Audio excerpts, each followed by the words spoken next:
On a sunny September afternoon in 2010, I was on my way home from UMBC to downtown Baltimore, and I had an accident. A woman on her cell phone ran a red light at Park Avenue and Saratoga Street and smashed into my Toyota Corolla. In the mayhem of the car accident, we wait and wait for a police officer. I tried to drive my car out of the road to allow traffic through, but kept running over my bumper, which was preventing the car from moving. Since this was downtown at rush hour, there were lots of people on the streets. I remember a cacophony of voices and horns honking, because my smashed car was blocking people from their homes or wherever they were headed that Friday afternoon. Amidst the honking horns, a white guy with kind of long, stringy hair walked up and said in an annoyed voice, "Hold my chicken," which I did. He took my bumper and after two violent stomps, rips it right off and throws it aside so I could now move my car out of traffic. I handed him back his chicken, and he was off, back into the blur of the streets. My car was totaled, and I thought this was a really crappy day. But why? Why did I think that? I did not know or understand at the time, but that car accident was one of the best things that ever happened to me. And it eventually even changed the way that I do my research. So you heard in my introduction that I'm a professor of American Studies, which is an interdisciplinary field, which means I use methods or tools, you could say, from a variety of disciplines to answer questions about culture and society. And today's question is, how do you listen to a city? Or maybe the question is, why would you listen to a city? Or perhaps, why should we listen to strangers? Because in American Studies, we never have just one research question. So my research and teaching focuses on issues of place, power, and economic development, which is just a fancy way of saying that I study how places change over time. So these methods I was talking about. Method 1, historical research. Method 2, participant observation from Anthropology.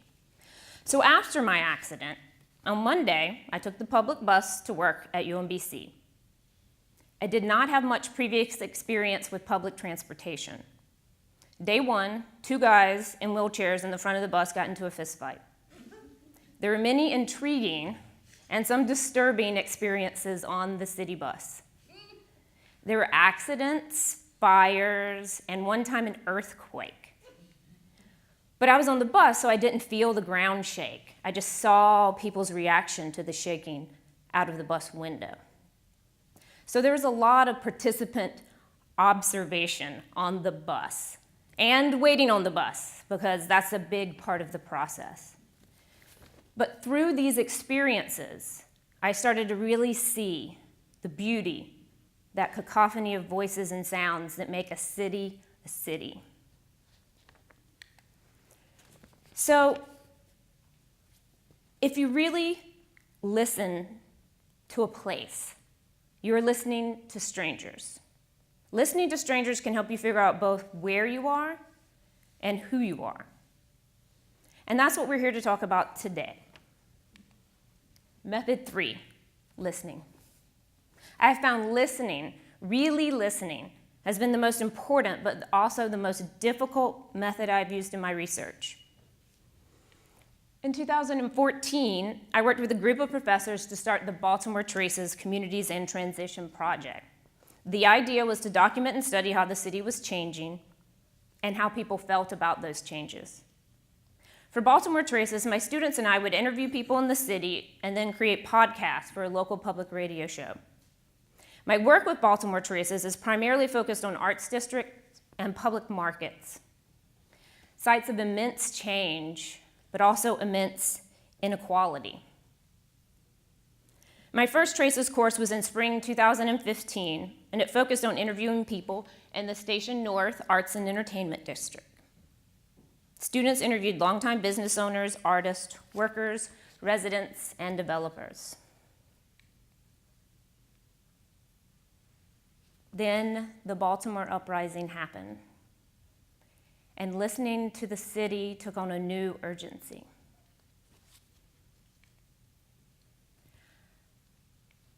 Friday, May 1st, I spoke as part of a panel on the uprising at a packed teach-in at UMBC.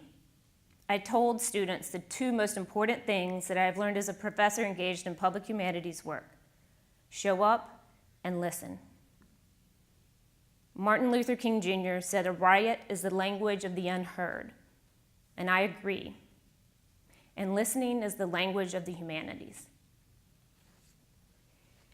In the words of Toni Morrison, these two godlings, language and image, feed and form experience and help us to pursue the human project, which is to remain human and to block the dehumanization of others.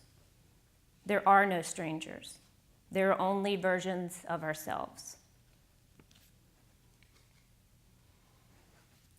Tuesday, April 28th, 2015, the morning after the city was on fire, the sun comes up, and I go to catch the shuttle to campus. A student in my Baltimore Traces course wrote and asked if he could go into the city to record interviews instead of coming to class. I said yes, and he went to Red Emma's bookstore and cafe in Station North to talk to strangers.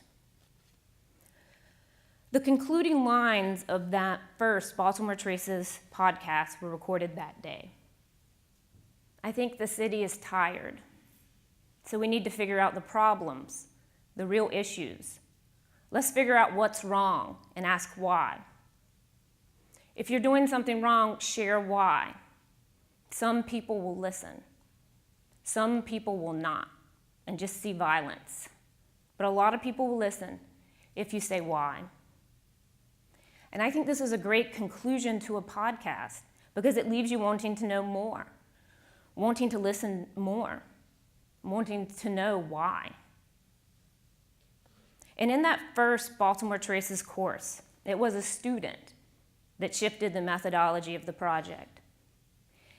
In a moment when the city cried out, he listened. So I want to reflect on some things I have learned through Baltimore Traces.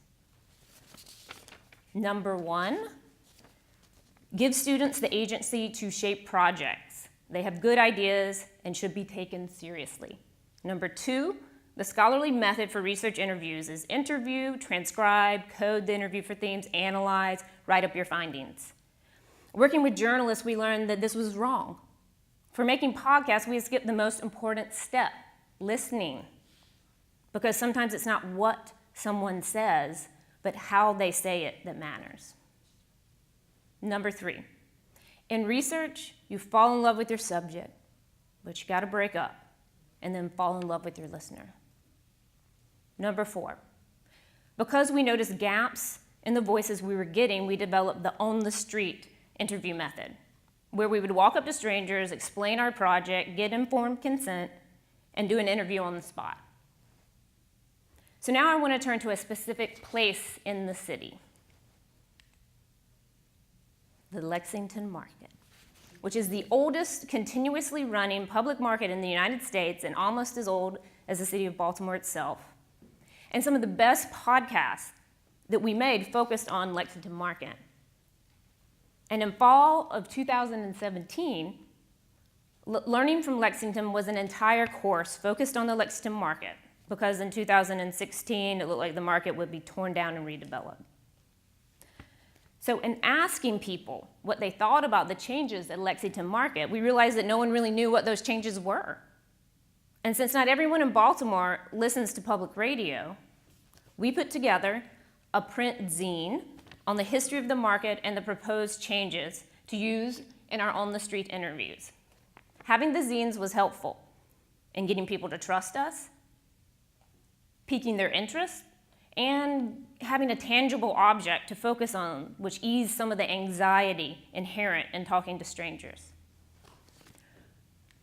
One of my favorite strangers was Thurman Jennings, and he was not pleased about the potential changes to the market because he feels that Lexington Market is an embodiment of the spirit of Baltimore.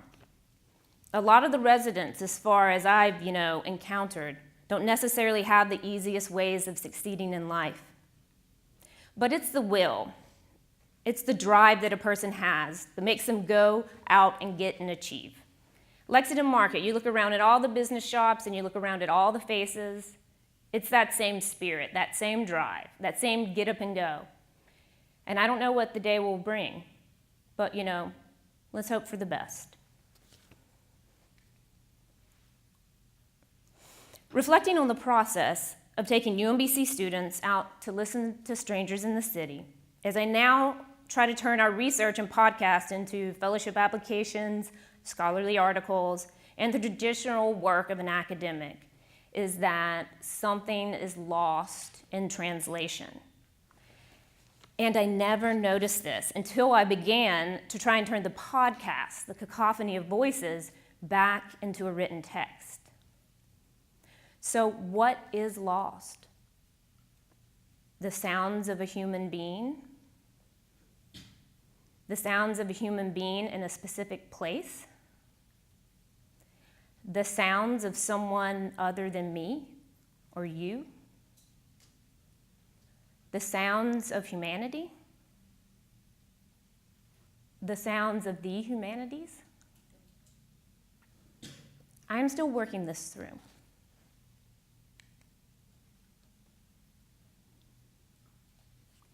Over 8 years after my crash, I still don't have a car. Ditching the car removed this huge barrier to understanding and listening to the city, one that I did not even recognize was there until it was gone. So I ask you, what's your Toyota Corolla? What is that barrier that you probably don't even know is there that is preventing you from truly listening to people different than you? And if a stranger comes and asks you to hold his chicken, are you ready? Thank you for listening. Thank you.